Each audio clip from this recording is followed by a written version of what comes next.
Assalamualaikum warahmatullahi wabarakatuh.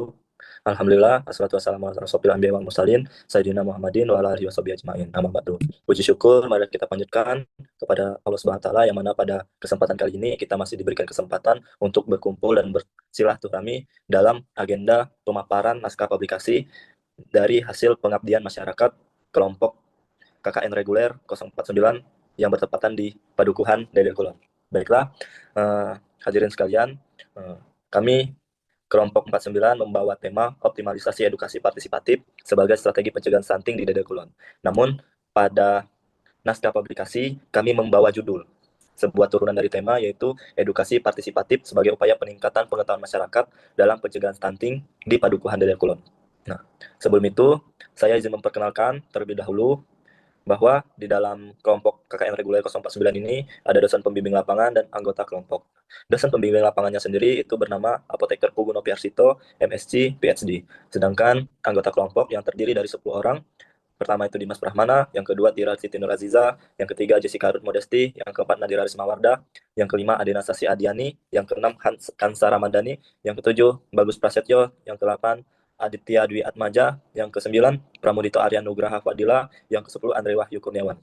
Nah, maka dari itu, izinkan kami untuk memaparkan hasil dari naskah publikasi yang telah kami laksanakan selama pengabdian masyarakat di Padukuhan Deder Kulon beberapa waktu ke belakang.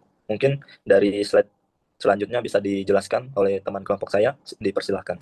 Selanjutnya adalah pendahuluan. Permasalahan stunting masih menjadi permasalahan gizi yang serius di Indonesia dengan prevalensi nasional 21,5% pada tahun 2023. Sedangkan di Kabupaten Gunung Kidul, prevalensinya mencapai 22,2%. Di Padukuhan Deder Kulon, pastinya dari 22 balita yang rutin hadir di posyandu, terdapat 3 balita yang berada di bawah garis pertumbuhan normal. Permasalahan utama yang dihadapi adalah rendahnya pengetahuan gizi masyarakat, pola asuh anak yang belum optimal, keterbatasan fasilitas sanitasi dan juga air bersih, serta rendahnya daya beli keluarga. Kegiatan ini bertujuan untuk meningkatkan pemahaman masyarakat mengenai pencegahan stunting terutama bagi ibu balita, ibu hamil, dan calon ibu. Selain itu, kegiatan ini juga diarahkan untuk memperkuat peran kader posyandu agar mampu menjadi agen perubahan dalam menyampaikan informasi kesehatan. Selanjutnya, solusi edukasi ini berpartisipasi partisipatif dipilih sebagai solusi dengan melibatkan masyarakat secara aktif dalam proses pembelajaran. Kegiatan dilakukan secara melalui ceramah, diskusi, dan tanya jawab, didukung media edukasi berupa leaflet dan slide. Pelibatan kader posyandu, ibu balita, ibu hamil, serta tokoh masyarakat menjadi bagian penting untuk memperkuat keberlanjutan program. Selanjutnya ada metode pengabdian. Metode yang digunakan adalah kaji tindak atau action research dengan pendekatan partisipatif. Tahapan kegiatan meliputi ada 3, yaitu yang pertama ada persiapan, dilakukan identifikasi masalah dan penyusunan materi edukasi, serta koordinasi dengan Puskesmas Manu 1 sebagai fasilitator. Yang kedua ada pelaksanaan berupa sosialisasi di Balai Padukuhan dengan metode ceramah interaktif, diskusi dan tanya jawab, serta pemeriksaan kesehatan dasar. Lalu yang ketiga ada monitoring, dilakukan melalui observasi keterlibatan peserta, intensitas pertanyaan, dan evaluasi pemahaman untuk memastikan efektivitas kegiatan. Untuk hasilnya, kegiatan melibatkan 22 peserta yang terdiri dari kader posyandu, ibu balita, ibu hamil, dan tokoh masyarakat.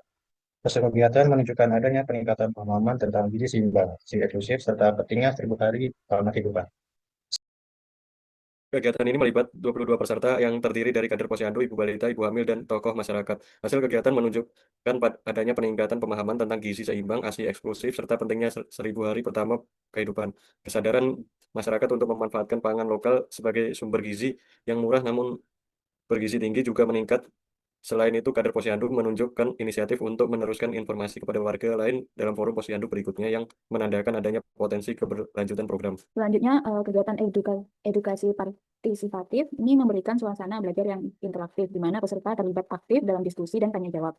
Media edukasi berupa leaflet atau lembaran untuk membantu peserta memahami dan mengingat kembali materi yang disampaikan. Meskipun demikian, terdapat kendala berupa rendahnya tingkat kehadiran masyarakat, hanya sekitar 45% dari undangan, serta hambatan berupa keterbatasan ekonomi keluarga dan akses air bersih.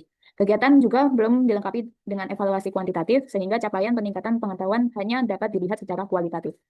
Strategi edukasi partisipatif yang dilaksanakan di Padukuhan Deder Kulon terbukti efektif dalam peningkatan pengetahuan dan kesadaran masyarakat mengenai pencegahan stunting.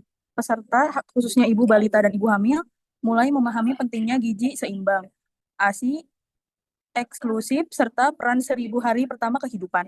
Manfaat pangan lokal juga menjadi solusi alternatif yang sesuai dengan kondisi ekonomi masyarakat. Peran kader Posyandu sangat penting sebagai agen perubahan yang dapat memperkuat perlanjutan program. Ke depan, kegiatan serupa perlu dilengkapi dengan pelatihan rutin kader dan kolaborasi lintas sektor agar pencegahan stunting dapat berjalan lebih komprehensif dan berkesinambungan. Selanjutnya bisa kita lihat terlebih dahulu hasil cuplikan video pada saat pelaksanaan program kerja sosialisasi pencegahan stunting. Bisa ditampilkan?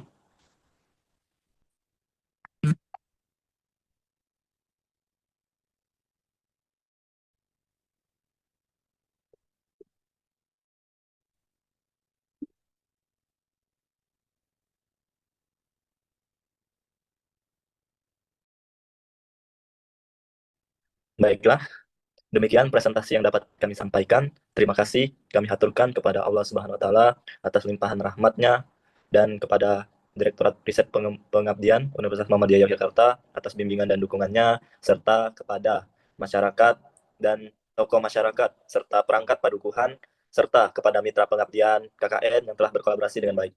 Semoga apa yang telah kita paparkan malam hari ini dapat memberikan manfaat yang seluas-luasnya. KKN UMY berdampak untuk semua. Berdampak untuk semuanya. Berdampak untuk semua. Oke. Saya akhiri, bila bisa dilahak, pas tadi khairat. Wassalamualaikum warahmatullahi wabarakatuh.